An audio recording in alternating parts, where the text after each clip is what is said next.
Well, hello everyone. Welcome to episode 58 of the Gundam Explained podcast.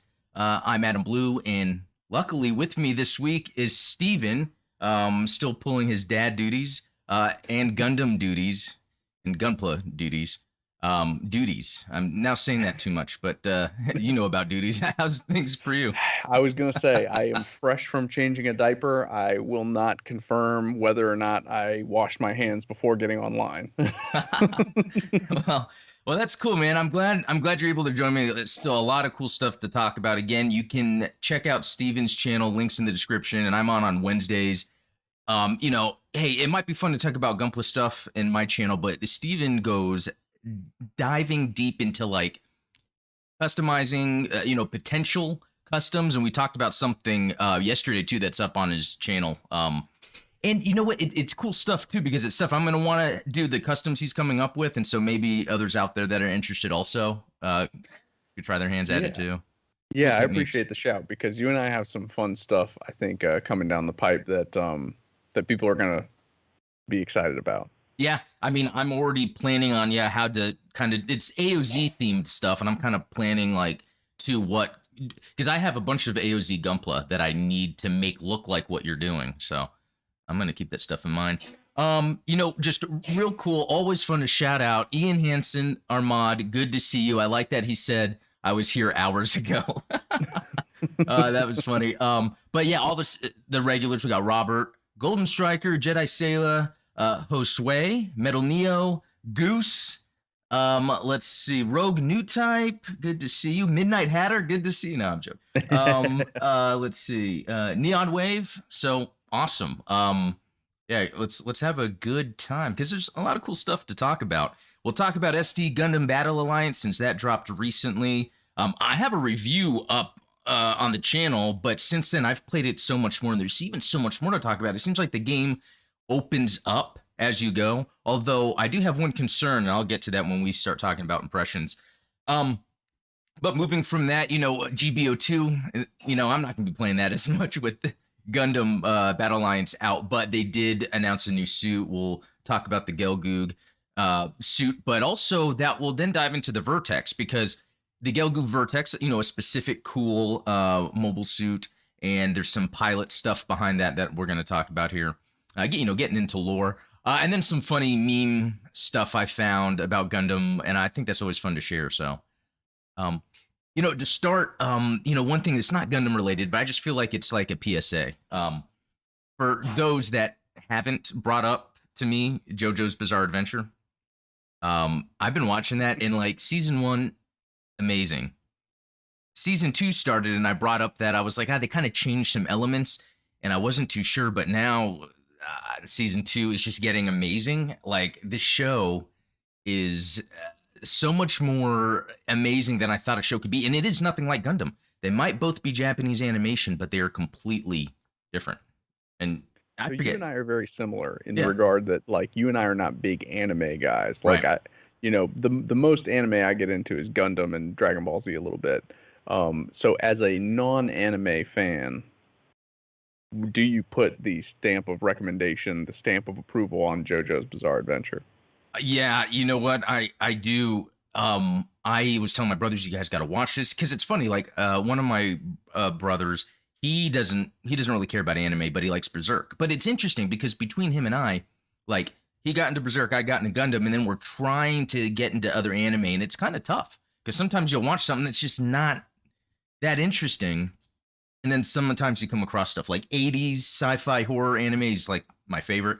But JoJo's Bizarre Adventure, there's something else. There's the animation in season 2 is some of the best animation I think I've ever seen. There's like a shot where an enemy is going around one of the main characters, but it's as if the camera is moving as well. So they animated a 360 movement, and it's not like CGI or anything. And man, the animation. It's always impressive when they kind of incorporate 3D sort of camera techniques, like almost using physical space, but in the 2D.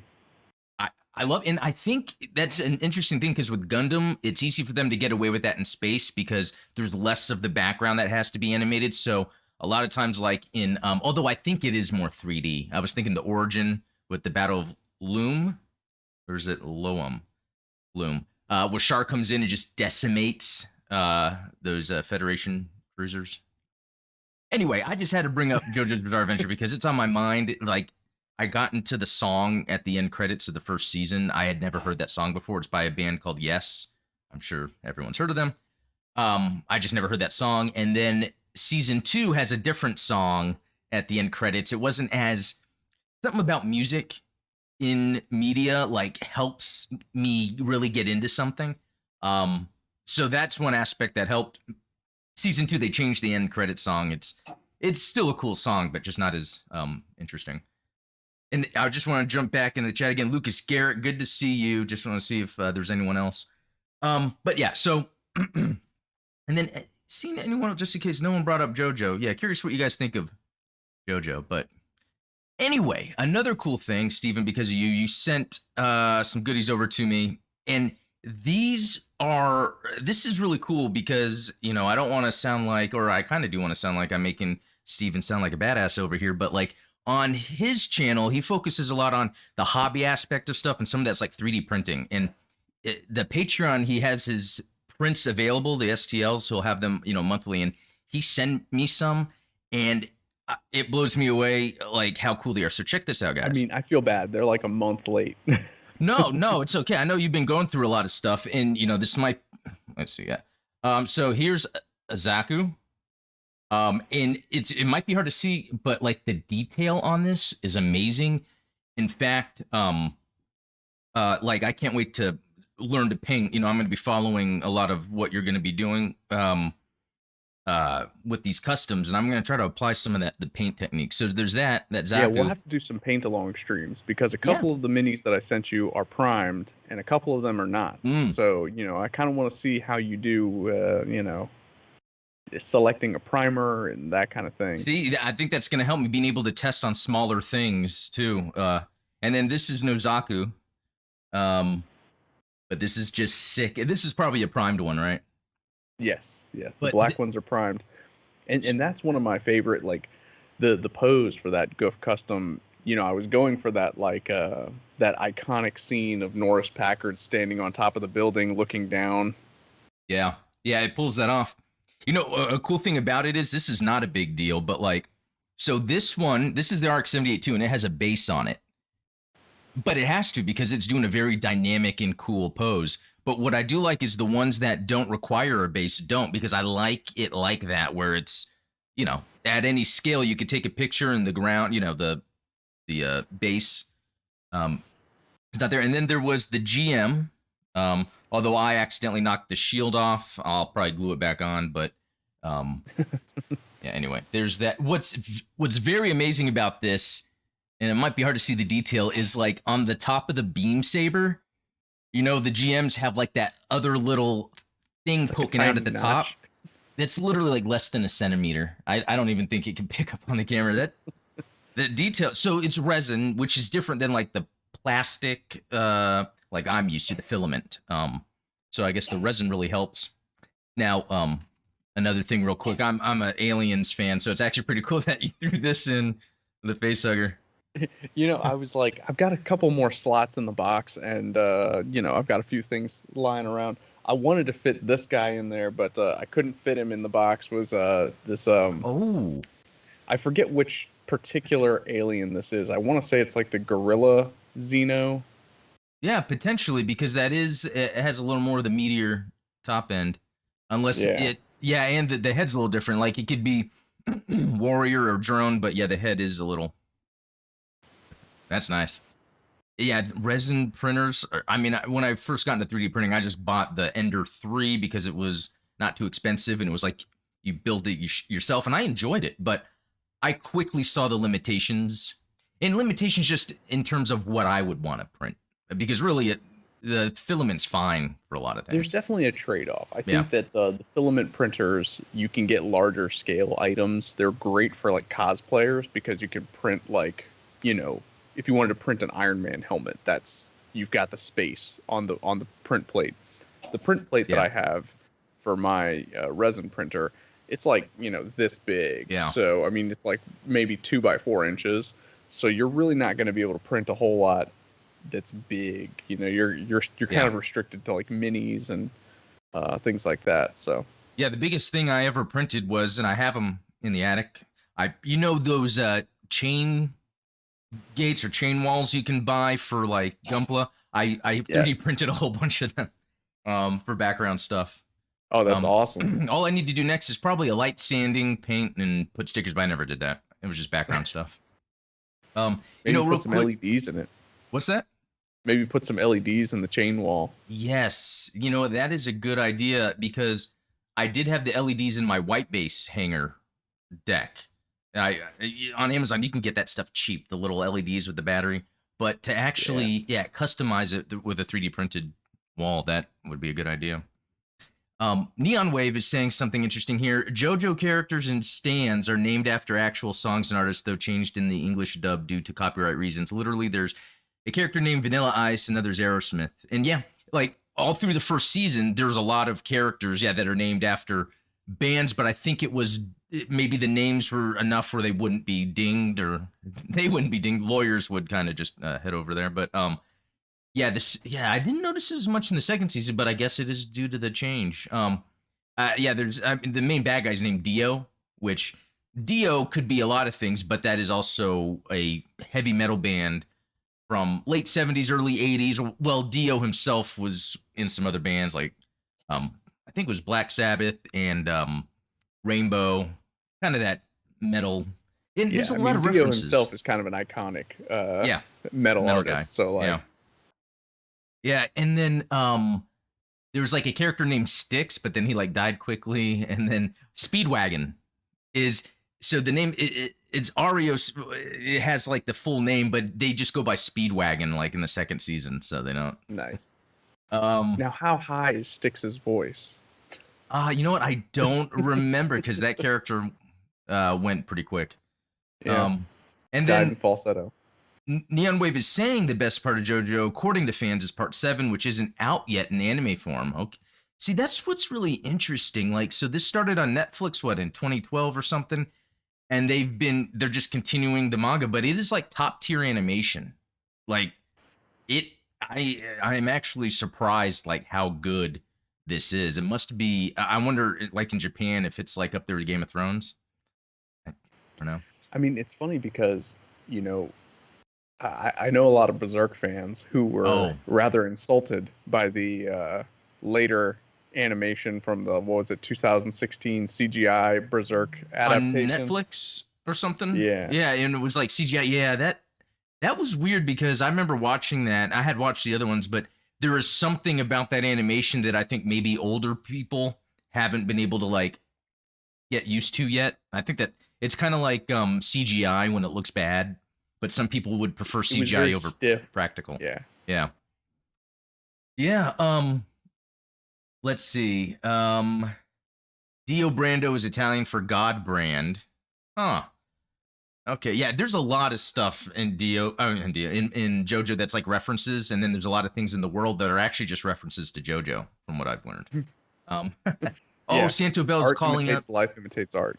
Yeah, it's funny because it's like that Fortnite thing where people say, "Oh, that's from Fortnite," and no, but no, Santo Bell is calling out the JoJo Dreamcast fighting game, and yeah, that's when I first ever heard of JoJo's Bizarre Adventure because a Dreamcast fighting game came out, and I was like, what is this? I mean, Neon Wave is saying it is expensive to produce, so interesting. So anyway, this is the Gundam podcast.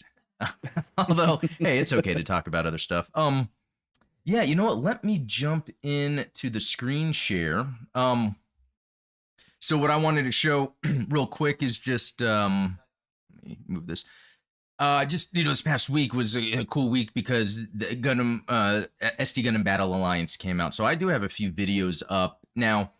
I on my review I put day 1 review because I kind of want to set the context that like I got it early, but not early enough to actually go through the entire game and do a full review of everything.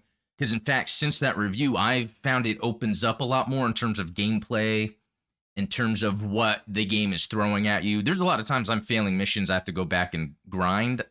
But it's what I've learned too. It's not as much grinding as it's also like, learn the techniques of either just in general of the game or depending on what class you want to use.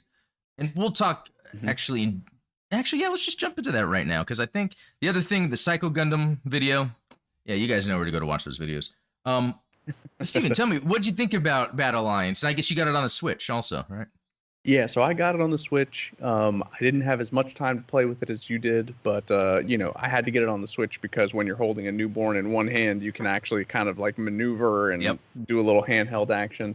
So I did get a couple hours in, and you and I had spoke privately, and I was misinformed because I was in the demo. When you pause on Switch, it actually pauses the game.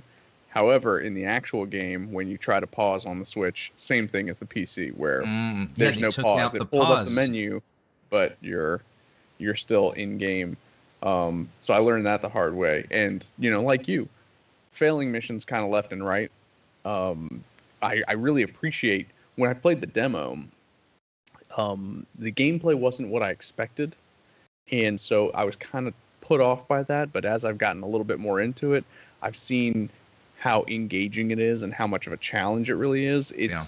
It's a cute looking game because it's SD, but it's actually got a bit of teeth to it, which I kind of like. Yeah, I tell you, a lot of it too is I'm having to strategize on the fly. Like, where are my teammates at? How many med kits do I have left? And think, and it's interesting because the boss battle, even though I haven't played a lot of Monster Hunter, the boss battles remind me of Monster Hunter in a way because a lot of times Yeah. you'll have this.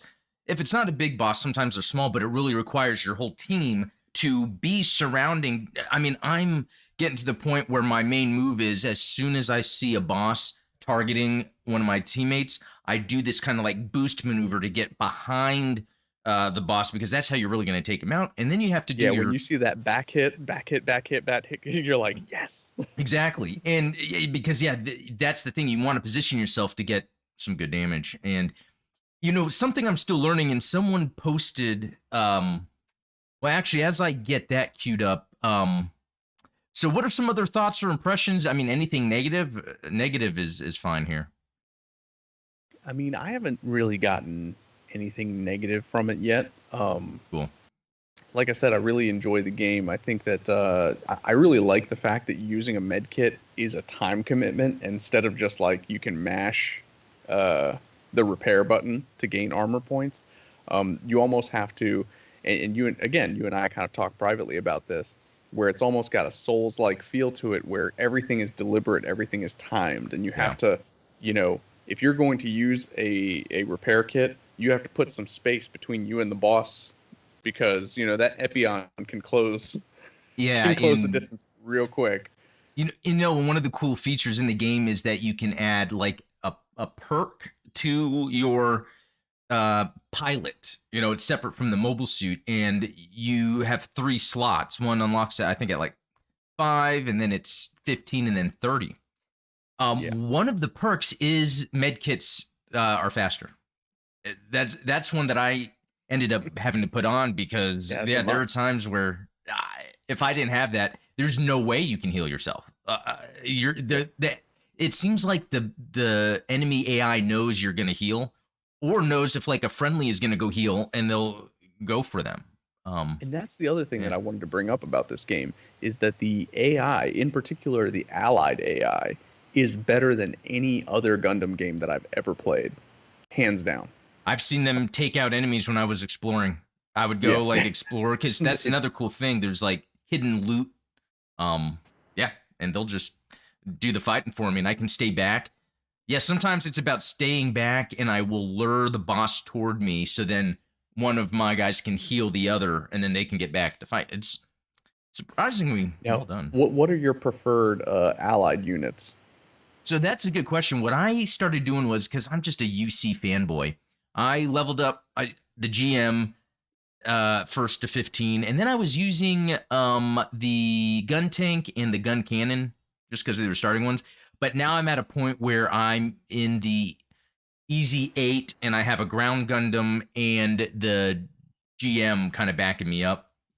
But I was using the Dom, and that thing is so good. It has well, in terms of like its melee style is like really fun.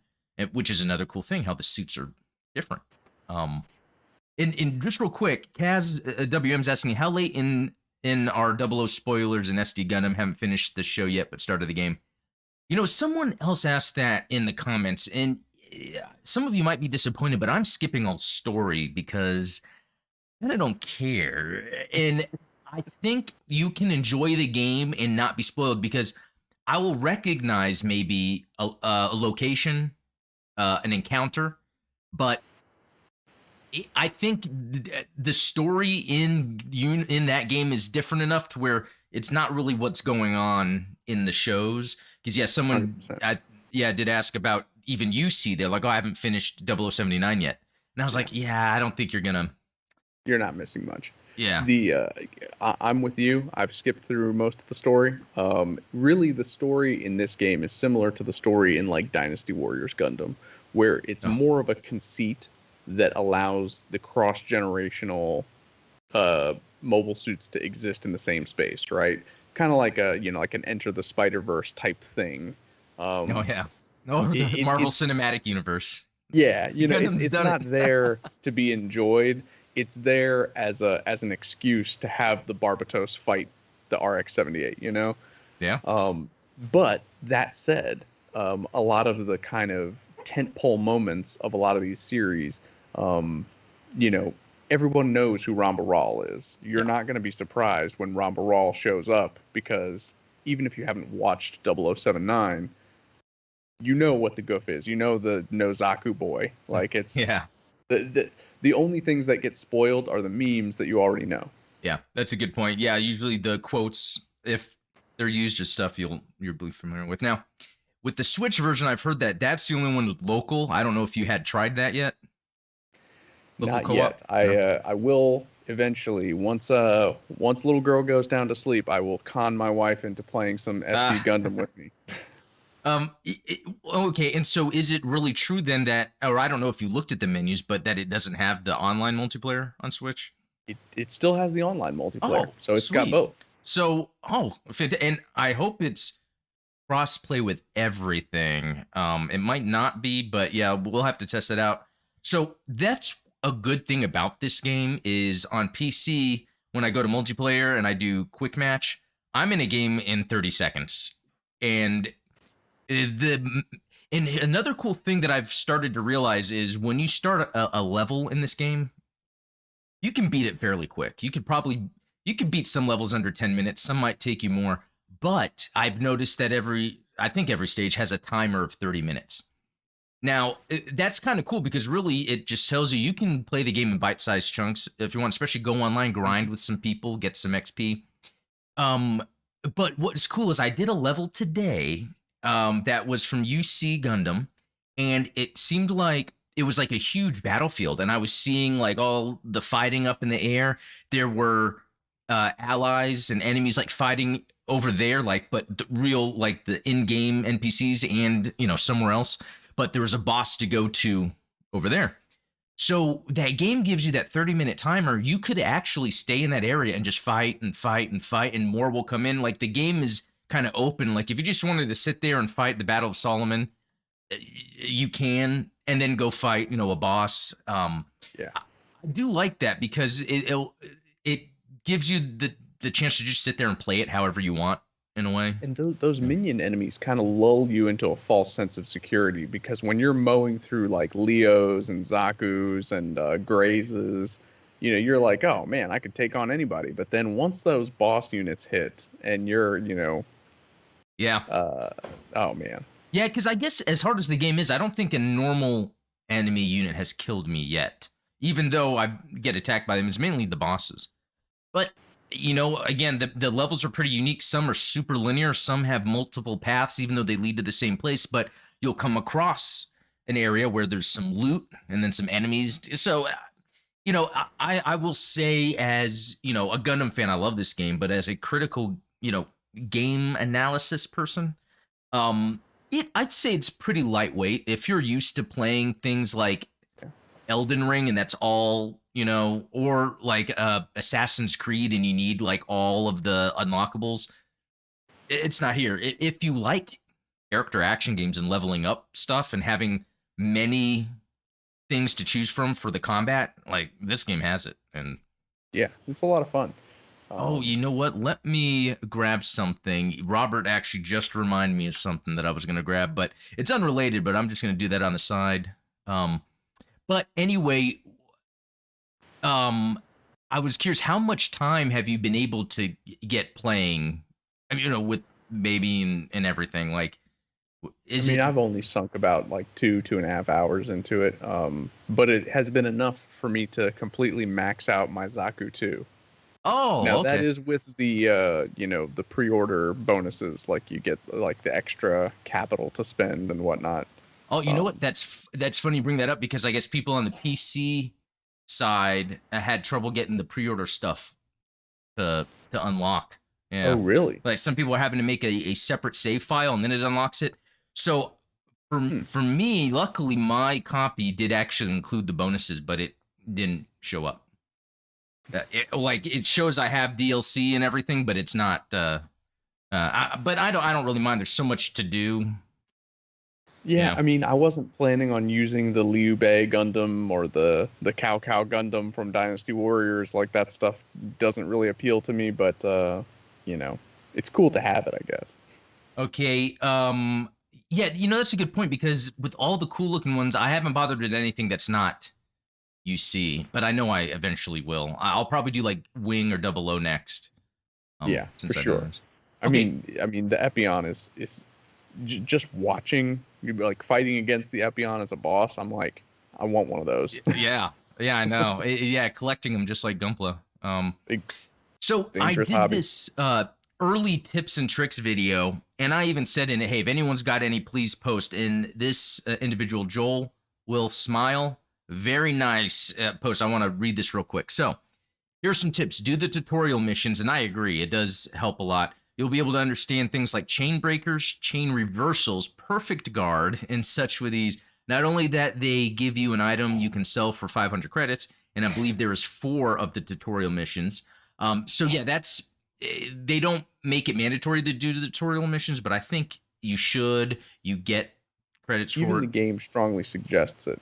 Like there's a little pop-up message that says, "Hey, the tutorials are important. You should learn the lessons in the tutorials." Oh, that's funny because I tell you, any text that comes up, You're I just just mashing it. yeah, I'm like, story. No, Amuro wasn't there. No, I'm not. I'm gonna do something real quick. Sorry, I'm fixing my video. Oh no, that didn't. But anyway, yeah, to read this. Okay, the things he keeps talking about, I think that's me, is a chain breaker. It refills your boost gauge, which is what you use to boost around and also do melee attacks. In order to do a chain breaker, you need to have at least 4/5 energy. Energy for it is the blue bar under the health bar. Totally did not pay attention to that. You need to be able to hit the enemy with your chain breaker in order to get the boost gauge refill. If you don't, you'll waste energy. Unless they mean he's saying blue bar, maybe, the one that fills up, that I know the one that's yellow, and then you get your super. But I guess, So there's a underneath the enemy, like the boss oh, HP. There's that, a blue yeah. bar Okay. that you build up the combo breaker and yeah, I'm That's sure right. you've seen it where it's like when you hit a certain point and you hit the break attack, Yeah. their health bar like has a red X through it, and it's like And that's when you can really lay into them with attacks and even do the air attack. So okay, yep. so that helps me with what I was trying to figure out. I guess because I don't read anything, I didn't realize when I had to do the breaker. I thought it was if you're doing combos and you want to extend it, you do it. But I guess it's really more of it doesn't matter what you're doing. Once that blue bar is at a certain point, you can break. Well, and you have to build up the blue bar like with like kind of minor attacks. So it's like the more you hammer on them, you get that blue bar to a certain point, and then you can hit them with the breaker. Oh, Which I've never been able to like actually do it myself. I've done it accidentally. You're right. It's But that actually reminds me, it's like a reverse Sekiro. If anyone or Sekiro, if anyone played Sekiro, it's like a Souls like where they change the combat to be more about like the enemy's posture and how you can stagger them. so Kaz in chat actually says it's a different blue bar than the one that we're talking about. So Okay, I'm gonna have to, yeah, and see that's what's crazy about this game because really a peon like me could just jump in and have fun playing the game. But there are so many deep mechanics, not super deep, but it's I guess they give you options for attack mechanics. Now that said, I will say that it's one of the cleaner looking Gundam games that I've played in recent memory. As much as I loved like Gundam Breaker 3, that game is a hot mess of UI and things going on screen, especially once you start using funnels and like automated weapon attacks and stuff like that. It's just lights and beams and colors and spray everywhere, and you don't know what's happening because it's just everything is lit up. Yeah. It's just, And would you say that the controls are done very well in this game? Or do you have any issues with the controls? it's taken me a little while to kind of adjust to it because it's different from most Gundam games. Yeah. And that's what I find especially if interesting. you're coming from like a GBO2 background. Yep. It's going to take you a minute to kind of Because they into a almost flow. had what I've learned getting into Gundam games recently. They had like specific buttons would kind of do the same thing universally. Like Y or triangle usually was to take out your melee weapon for most. Yep.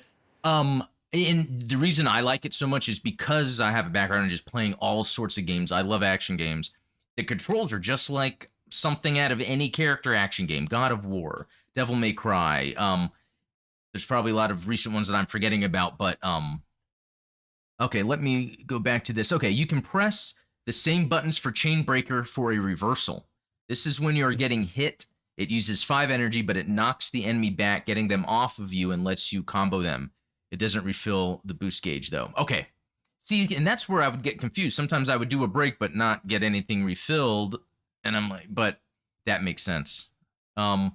So rolls. This is when you hold guard and press Y or triangle T on keyboard. All-rounder MS, I believe, cancel out faster, allowing combos to be faster. And fighter gives you super armor. And sharpshooter, which is the most notable difference, refills all your ammo, including sub-weapons. That's pretty cool. Now that I see that it refills sub-weapons, I have not been using that, even though the tutorial showed me how to do that. It's just nothing came about where I was like, oh, I need to use that move. But being able to refill ammo for sharpshooter, that's pretty good.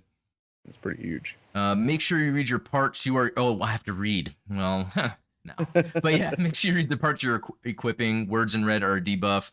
But you can find things like super armor against melee, which helps out a lot. I don't particularly know perfect dodge, but perfect block is right as you're about to get hit, you block. I've had that happen. It allows you to take no damage and use no guard energy. There's also a counter when you block and time it right, and you'll do an attack which usually puts enemies close or into break state, which is the state that allows you to combo them. Okay, repair kits can revive. Yeah, the perfect dodge. I hardly ever guard, to be honest with you. Yeah. I'm mashing that boost button and just kind of dashing around, and so I hit the perfect dodge, accidentally, Yeah, at least 20 times per level. And you know what? You brought up a good point because there's another perk you can unlock other than the faster revives is auto block. Auto guard. Yeah, auto guard. Yeah. That's a I was like, lifesaver. I'm gonna equip this because I know I'm never gonna touch the block button. Well, there was this boss I just could not get past because I'm not good. No, because the game's hard. And so I turned that on and that helped. But it's like any other game, really. Eventually, you're gonna get to a point where you master it all. So it's just about learning. But there's a lot to it. I mean, Yeah. you and I haven't even really touched on things like the damage vulnerabilities. The fact that, in one of the tutorials of the game, they tell you like, hey, you can't go fight the Barbatos with a GM because you only have beam weapons and they're not going to be able to damage the Barbatos. So use a machine gun, right? No, that's good stuff. That's what I like, how there's the nuance between mobile suits that they tend to do across their games. I think that's So anyway, I appreciate Joel will smile that I have it pinned on my tips and tricks video. I'm going to go back to this one. I need to review what to do. So if anyone else needs to, one other thing I want to talk on real quick. I don't like to focus on negativity, but it was interesting how people would, because this game just came out and there's not there's really not too much out there. None of the main outlets are covering it. I've had people post comments, and some of them, a little, whatever. But what seems to be funny is the people are review bombing the Steam reviews, saying stuff like, "Why is it SD?" Or they'll say, "This looks like the old SD, I guess, capsule game from early 2010s," and they're like, "It's not like this." And it's really weird because I see with fandoms that are not like super established, you'll have these core gatekeepy sounding people sometimes, and my first thought was, what, I hope that made the Steam reviews mixed. And it's like, man, I hope that's not a trend, because really this is a fun game. Like those bad reviews are people that are hardcore Gundam enthusiasts. But if we just want to get gamers to find this game, which I think a lot of people would like, you'd hate for them to see that and think, oh, this seems like a toxic kind of community. I don't think I want to get into that. And I think that this is something that I talked about when you and I first met, was because it was right around the time that Gundam Evolution was starting its network playtests. And, a lot of people were asking me, like, hey, are you going to play Gundam Evolution? And I'm like, it just doesn't look like a game for me. I wasn't a big Overwatch guy. Yeah. I'm not a big first-person gaming guy. There's a kind of rule of thumb that I have when it comes to franchises, where not everything that comes out with the franchise is for everyone in the franchise. Right. And that's okay. Yeah. We need to kind of have the self-awareness to take a step back and say, like, you know what? SD is not my thing, but if these people enjoy it and it adds more, that's cool. It's not... Yeah. And it's not I don't think that SD Battle Alliance comes from a place of like wanting to change Gundam at its core. Right. There's a lot of like other franchises out there where you have media that comes out or content that comes out that is really like trying to change the fundamental messaging behind the original that came out, right? Yep. And that's not what's happening here. Like, SD Gundam has been around since around the same time as 0079. Like, yeah, I think it was back in the 80s. Stuff, they're already kind of exactly. Gundam stuff. Yeah. Has always been a part of Gundam. And that's more of just to appeal to a wider audience. Yeah. And that's interesting because in my review at the near the start, I was saying how I don't like the SD Gundam look, but this is a fun game. And because the control scheme is not a standard Gundam control, it's more of a general action game control scheme. This game's positioned to attract a large audience. You got the crossplay, multi-platform. So this is almost another PSA that, anyone out there that, you're not into the game or you're into the game, I think the best mindset is, let's try not to trash it, and try to, I guess, if you don't like it, try not to trash it just for the sake of keeping the Gundam name out there and positive, especially for new people getting in. But that's that. Again, fun game. Glad. I can't wait to hear what everyone else has to say. Oh, and I forgot to do it, but I was making a new channel in the Discord, and I think it was just I was at work and I was busy, but I wanted to make a channel so people can just come in and just talk about Gundam Battle Alliance instead of just in the general video games chat. So, awesome. Hey, no, Robert, I did not forget about it. I will get to it eventually, just going in order of the topics. Let's see. Lucas Garrett saying, SD Gundam Battle Alliance might not be my jam, but I won't throw shade on the game or those who love it. Yeah, and you're a very positive guy, Lucas, so I believe you. SD Gundam... now we're being too positive. I'm going to have to go out here and say that I hate SD Gundam Battle Alliance because I really hate the fact that you have to click down the right stick in order to retarget onto an enemy. I don't know. I'm just... the targeting, it's funny because it's kind of like, a Souls game or something, but there's something off sometimes, and I haven't been able to really figure it out. But no, Lucas is saying that SD Gundam came out around the time of Char's Counterattack, which is pretty cool. And because, thinking back, I remember I streamed this a few months ago, but there was an SD game that came out in the 80s that was a shooter, just a vertical shooter, but all SD stuff. It's fun, Oh, Ian Armad, he added the channel to Gundam Explained. Yeah, so if anyone wants to hop in Discord, that'll be there. Best mod in the biz. Yeah. Yeah, that's right. That's true.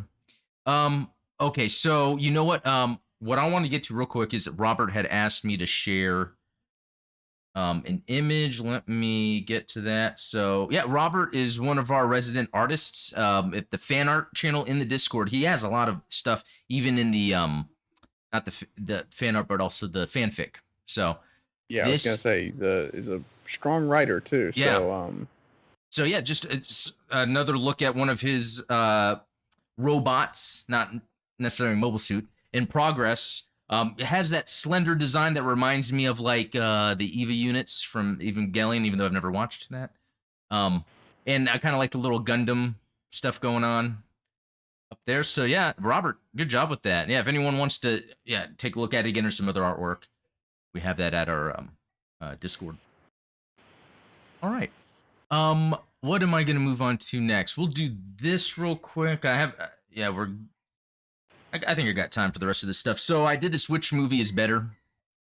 Yeah, so Dragon Ball Evolution or G-Saver, just kind of a funny thing.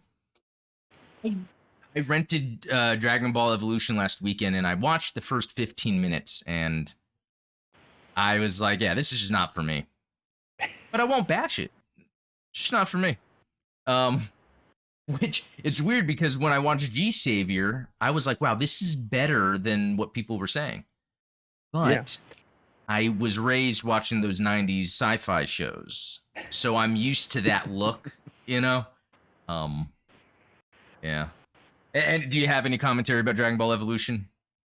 Not a fan. And that's coming from a Dragon Ball Z, guy. Yeah. Like, it was kind of a kick in the teeth, especially considering, my brothers and I throughout the 90s, when we were watching Dragon Ball Z, it was like we would wait months on end for the dubbed VHS tapes to come out and then buy those because that was our, we didn't have a way of watching it on TV. So it's like the only way for us to watch Dragon Ball Z was to wait a few months and then we get 3 episodes on a VHS and 2 of the 3 episodes are just a guy screaming for like, I can't wait until we start fighting.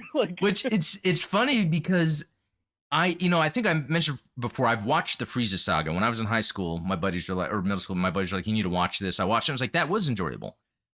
JoJo's Bizarre Adventure reminds me of that because even though it's like crazy good animation, it is that whole thing where the enemy and they're like talking the whole time or setting it up and then like, oh, what's going to happen next? I mean, JoJo is basically a love letter to Dragon Ball Z. That's cool. That's cool. Okay. I'd like to go back and watch some Dragon Ball Z. There's a lot of people in the Discord that talk about it. The kids have watched some of it. And then the new movies coming out. Yeah. Speaking of movies, on the 27th at 6 Central is movie night. We're going to watch the Gundam 00 movie. So if you guys are, if anyone's interested, head to patreon.com/Gundam Explained. So that is that. Okay. Moving on. GBO2 just to show that, they've got this Gelgoog Vertex Kyanos, and I'm like... They already had the Gelgoog Vertex, right? I believe so. But this Kyanos I've never heard of until now. So what I did was I was like, okay, well, that's pretty interesting. Oh yeah, it has some story here. Yeah. So an MS designed and developed by Anaheim Electronics exclusively for Chimera Core's Yuma Lightning. Okay, so that's the first time I've heard of this character. Yuma Lightning is a pretty sweet character from what I understand. Yeah, so this character is in the manga The Return of Johnny Ridden or Raiden? I always say Ridden. Okay, Johnny Ridden. But, hear me out. Okay. Raiden makes a lot of sense since he is, the Crimson Lightning. And like the God of Thunder, Johnny Raiden from Mortal Kombat. I love it when you do that. No, I'm trying to make the connection. You're usually on point with this stuff, and that makes sense. His alias is Blue Lightning. Okay. Yeah, Yeah, I'm liking this. Okay, so anyway, yeah, I was just interested because I've never heard of this character. Now, this mobile suit is actually not. Yeah, it's. Oh, okay. Well, no, that's the Gelgoog, but we're looking at. Let's check it just in case. Yeah, that's not it. So the mobile suit that is in GBO2 is actually one that's not in the Gundam Wiki. Not saying that the Gundam Wiki needs to have everything, because it's just, fans putting that together. But I was curious when I was looking it up and I couldn't find it. So we've got the standard MS-14J, VR Gelgoog, but the Vertex. So there is the Gelgoog high mobility, Gelgoog. I don't. What is even that? Let's see. Okay. What the hell is even that? No, the Gelgoog's from Double Zeta. Double Zeta. That's Yeah. cool. Okay, and then okay, so that was Anaheim Electronics. Okay, it's the prototype of the Gelgoog Vertex was designed by Remia Greenwood from the Federation Survey Service and developed by Anaheim Electronics. It was an improvement over the high mobility R-type, incorporating data from the Gelgoog, which Anaheim obtained from Neo Zeon during the Neo Zeon War. Yeah, it's interesting how these manufacturers are like borrowing technology, which I'm sure that's what's going on right now in the world. We just then in the news like blame each other, but we're really just sharing technology. Armaments. Okay, beam rifle. Okay, grenade launcher, a mega Gatling gun. That sounds sick. Beam Naginata, missile pod, shield. For the history after lead Wayline was defeated by Shar Aznavour's custom DJ at Confado. Remir, this is all a bunch of stuff that I don't even know that I need to read into. Remia Greenwood decided to design a mobile suit capable of defeating Shar. The result was the Gelgoog Vertex, a mobile suit envisioned as the next generation main mobile suit for the Chimera Corps.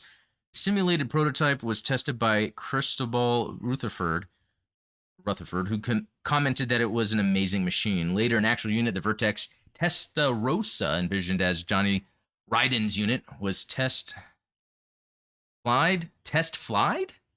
Never heard of that before. Above Granada. A little proofreading would go. Okay, so you know what's cool about this is that's giving me more things to think about to jump into lore-wise, because I have not really dived into anything about Johnny Ryden. I hear about him all the time. They make Gunpla, robot spirits of him. And, the fact that Shar is brought up, I guess there's some more of that background manga maybe only like story with Shar. Yeah, because I know I've heard of Confado before. Oh, is that another name for Solomon? Yeah, later renamed. Oh, okay. So that's the biggest pain in the butt. If I were to offer a critique that maybe I would go back and write the Gundam Wiki again, it would be to explain when the names of things change. So like Compay Island, or Competo, is also Solomon. So like in Stardust Memory, when they have the big naval review at Compay Island, that's Solomon that they're destroying. Or like the Gate of Zidane is Axis and Abaoku collided together, right? So it's like, yeah, that makes sense, because or maybe I just need to be the proper Gundam Pro, but at Confado in parentheses formerly Solomon. But I could literally go here and do that. What am I talking about? I even have an account. I even edited stuff for MS Igloo because it was missing. It's kind of a fun thing to do. Okay. Yeah, let me go in the chat real quick. Oh yeah, even Sayla was saying like the Japanese god Raiden. Yep. Now, I didn't know that was a Japanese god. I always thought that was the guy from Mortal Kombat. Mortal Kombat. Which, speaking of, one of my favorite impressions to do is always the Christopher Lambert Raiden from the Mortal Kombat movie. I always think that. I remember when Mortal Kombat first came out, I was like, that's the guy from Big Trouble in Little China. It is. Because they had that, and I always thought that was like sick. Let's see. Let's see. So Lucas Garrett saying, hopefully Uma comes on Gundam Breaker Mobile. I got 2 Johnny Rydens, just waiting to put together a suit worthy of his skills. So that's what's cool about the Gundam Breaker Mobile is they're always releasing like any suit, almost like GBO2 does. Yeah. But yeah, that's pretty cool. But I guess the difference with Gundam Breaker is it's not just UC. So Let's see. Oh, Zionic Fenrir saying that the wiki is calling it the Gelgoog Vertex Tyrannos. Okay. Yeah, and the Testarossa is the red variant. Oh, and it is in the game. Cool. Thank you, Zionic Fenrir. Okay, very cool. See, the collective knowledge of the Gundam That's how it fandom is works. can't be beat. Helping out this noob here. Of course, if someone's here spouting lies, someone's gonna come help. That's how it works, right? I think you told me that's like the secret to the internet. Give the wrong answer and someone will correct you. Yeah, exactly. All right, here's something on Twitter, which I thought was pretty cool. Someone got a mirror, and I guess they built possibly a perfect grade. Let's see, it's gonna refresh. Yeah, a unicorn, have it come right out, like, That is vicious. and then a button to like, when I see something like this, it's like, yeah, I'm learning to build Gunpla, and you could really apply a lot of these techniques to other objects that are not plastic robots, and then like combine them and really do amazing things. Like even with your custom you're working on, you're just using like USB wires, or depending on the scale, to like add tubing that is missing from a Zaku. So Yeah, yeah, exactly. yeah. One of the particular things that I like about this piece on Twitter, though, is there's a program to those lights, right? It's not just as simple as turning on the LEDs and they just come on and they're lit up. There's like the flickering, and then there's like stages of like the legs light up first, and then the torso, and then the arms, and then the head. It's like there's a program being executed there, which is phenomenal, because you're talking about not only like hobby crafting expertise, but like also programming. So it could be like a Raspberry Pi sitting back there, or a Druno, one of those little. It's got to be something. Yeah, that's running cool. Linux, I'm sure. Well, no, it reminds me of your little custom about the what is it called, inductive lighting? What is the Oh terminology? yeah, the LED inductors. Yeah, where it's like that's one aspect of building a diorama, is the cool thing of having it automatically light up. But then what are some other things? Yeah, people who start collecting certain techniques for that. Another. This is pretty cool. So actually, let me go to the beginning. This is someone did this in Blender. It's Ground Gundam, and I guess, did they go through Steven, and like sculpt all the specific inner workings and then animated it? Let me tell you, I work in Blender myself, Yeah. and I've never done anything remotely as complex and detailed as this. All of the opening flaps and the inner frames, and like the interior mechanics that are working there. I mean, this is intense. Yeah, and you know what? I always think about stuff like Blender a lot, because it's like I've always wanted to be a filmmaker, or I think, because obviously I haven't gotten there yet, but I look at something like this, it's like, man, if I could learn how to use these 3D programs, I could. And that's what happened with like the creator of Deadpool. He learned how to use 3D programs, and he made everything a 3D animation that just looked real. And that's what got him the job he even helped with Sonic, the movie, and that was successful as well. So this guy knows what he's doing. I think his last name's Miller. I forget his first name, but yeah. Okay, what is next? Oh, I thought this was funny. You know how you get spam all the time, and then someone's like, "Hi, Lena, my name is Anthea. This is my picture. I have a new number. Remember to say my new number." And then they reply, "Hi, Anthea. Great to see you again. Since the last time we talked, I changed my name from Lena to Shar Aznable. This is my picture." I love it. Because he's someone that would change his name. Yeah. I don't know. It's like, I ignore spam. Sometimes in your mind you think, oh, what can I say back to the spam caller or spammer in the chat? And that's just a good one, actually. Yeah, I'm not clever enough for something like that, but I can appreciate it. Yeah, that's cool. Okay. Neon Wave is saying, you guys should see the fan-made short film Prototype Gundam. The animation is top-notch and made by an independent Italian animator. Yeah, I actually have watched that. So I'm going to try to find it later and add it to the Discord, because that's something I was looking at when I realized people do incredible work in 3D programs that aren't aren't in a professional position. and these people that were like, oh, there's no Gundam movie that looks like this. I'll make it myself, and they make all the 3D models and stuff, and it's, man, yeah, it's great. Yeah, that's a beautiful piece. Let's see. Oh, Zionic Friend was saying, quick questions about the new SD Gundam game. Can grunts fight on par with the main Gundams? Can they level up as much, or do they have lower stat limits? While it seems like every mobile suit has different stats, you can have something that's a non-Gundam right in there. I think you can level it up to be just as powerful. Yeah, I've only played as the Zaku 2, and I haven't. Not a Gundam, yeah. And I've only failed 2 missions out of like 25 that I've played. Yeah, and you know what? Even when I think when I was first playing, I wasn't even using a Gundam. It was a GM, the gun tank, Yep. and the gun cannon. And then the Zaku 2, like, I don't even have the ARC-78-2 unlocked yet. I think that was supposed to be part of the bonus. Yeah. And then I think my first Gundam was the ground Gundam. I remember. So and now you got the Easy 8. Yeah, now I got the Easy 8. Oh, I got the Alex too. I did right before the stream. Yeah, and that's pretty fun. But I just love how different each one handles. And you know, like I'm gonna go on the defensive for this game because technically speaking, it's not actually SD as far as like SD goes. It's more of like, do you remember those kits that came out a while ago that were like the cross silhouette? Right. Where it's like they have like kind of large head and exaggerated features, but they're not exactly. like, you know, they're not the chibi style. You're right. You know, you're not only are you right about that, but the opening movie, which I did skip, but you actually have to watch it now that I think I mentally skipped it. It's actually all to scale, and something happens and they get pulled into another dimension.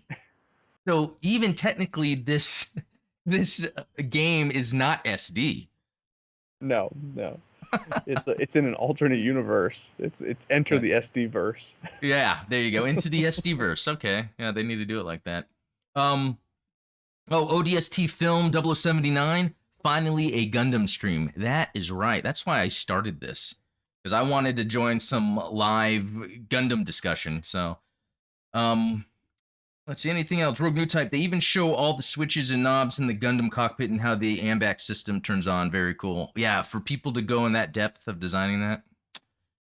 Well, you know what? We are at time. That was a good show, Robert. I was glad to get your picture in on this one. It's fun talking about SD Gundam Battle Alliance, and all that other stuff. Steven, anything else to bring up? No. Join the Discord because you're going to see more of Robert's art. You're going to see there's a ton of talented Gunpla builders. You know, join the Patreon before this weekend so that you can join in on watching 00. Awakening the Trailblazer. So, yeah. And you know what? Just want ODST Films 0079. Is it over? I feel bad if you just joined in. It's over. Yeah. Yeah, we do about 45 minutes to an hour every Thursday. Feel free to, with the links, join the Discord. You can join us on the next one. And, you know, something else that I didn't do this time that we are going to get back to, and that is going to be the call-ins. I wanted to make sure this stream actually started to where you guys can see it and hear it, and luckily that happened. So, yeah. Oh, and Ian Hansen, check out Naan-stop Collectors on Instagram and Twitch. That is correct. Our mod Ian has his own thing going on. Link in the description for that as well. So, best toy photographer in the biz. Yeah, he's been getting up there with the toy photography. He's got the latest Epion Metal robot spirits. WebFox 100, thanks for the stream. Thanks, man. But yeah, great to see everyone. We're going to stop there. But yeah, movie night this weekend. And then, yeah, we'll see you guys next time. So take care. Thanks. Cheers.